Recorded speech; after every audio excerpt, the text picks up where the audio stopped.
makumbinsi natin si Tanggol dahil malaking bagay ang pagtakbo niya bilang Vice Mayor para masimulan yung pagbabago. Malaki ang puso ni Tanggol, kaya hindi siya mahirap kumbinsihin. Ibang klase talaga si Tanggol, no? Naiintindihan niya yung hirap at pangangailangan ng mga taong katulad natin na nanggaling sa Quiapo. Maganda yung mga sinasabi nyo. Pero kailangan pa rin nating ipanalo si Tanggol sa kahit anong paraan. Hindi niya magagawa yung mga pagbabago na yan kung hindi siyang nakaupo. Ang hirap din pala kahit maupo si Tanggol. Kung hindi nakakampi ang mga konsyal, wala rin mangyayari. Tama si Boldog. Dahil kokontrahin lang siya, nakokontrahin. Kilala natin si Tanggol. Hindi yan papayag na kukontrahin siya. Kaya magkakagulo lang palagi.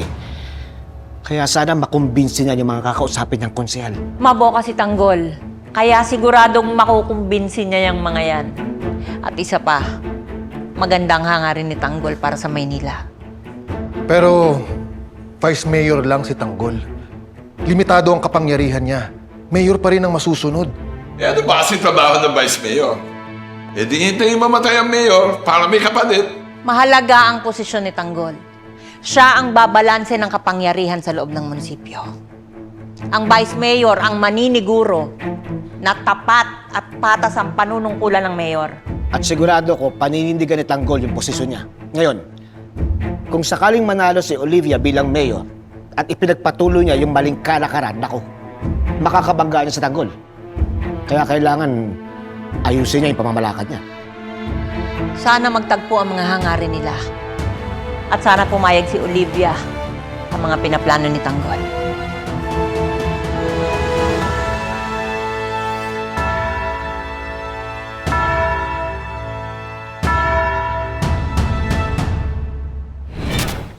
Kunin ko na po yung sakyan, Mayora. Please.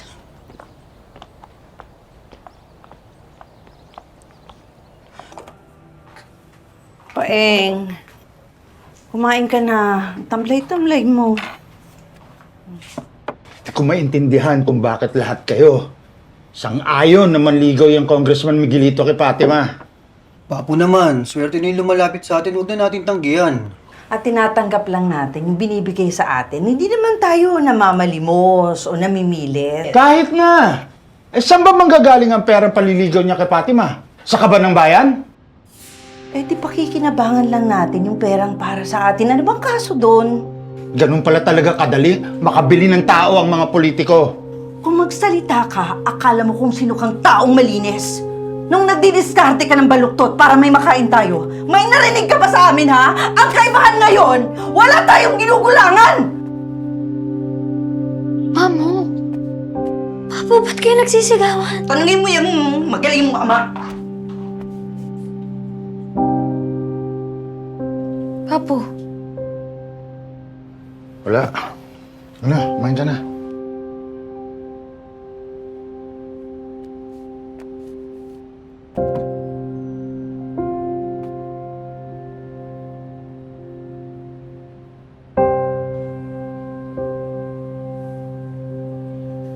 dahil ba to sa pagpunta ni Miguelito kagabi? Oo, dahil doon nagtatalo sila.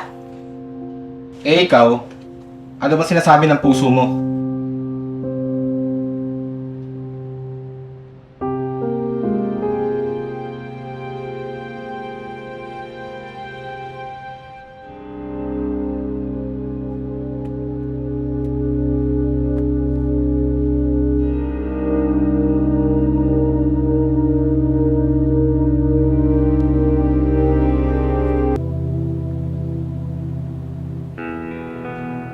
Nakausap ko na si Pilar.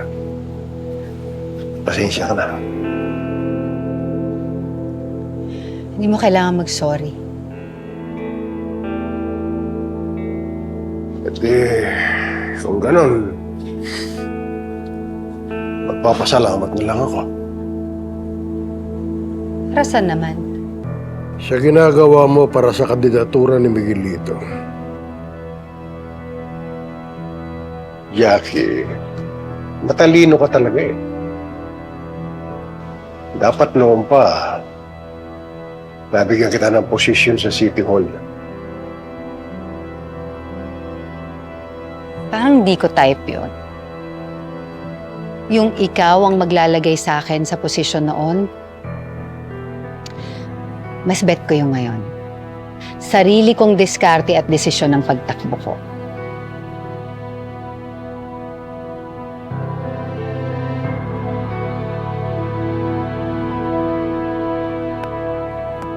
Jackie, sa mga mata ko, walang kaibahan ng kahapon at ngayon.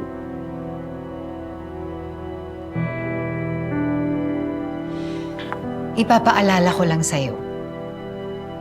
Asawa ko ng anak mo.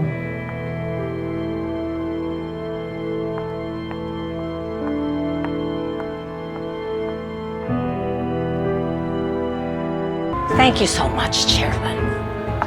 Let's go.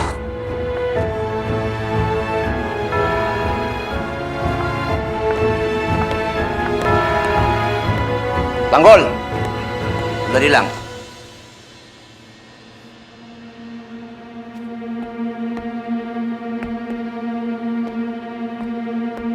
Alam mo, may punto ka din eh. Qualified naman talaga ako maging congressman eh. Sayang naman yung pinagagalang ko.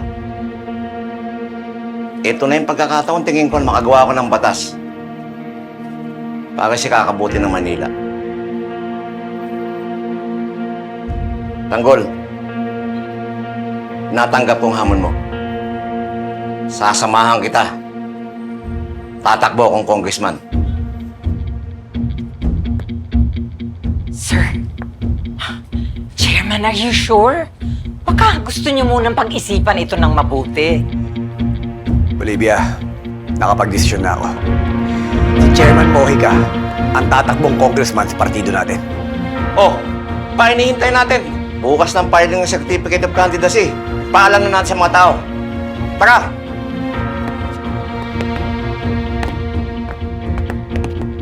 Mayor, di ko gusto nangyayari dito. Hindi pa natatapos ang araw. Matitiso din niya si Tanggol. Mga kababayan! Ang kandidato natin bilang Vice Mayor, si Tanggol! Si Tanggol!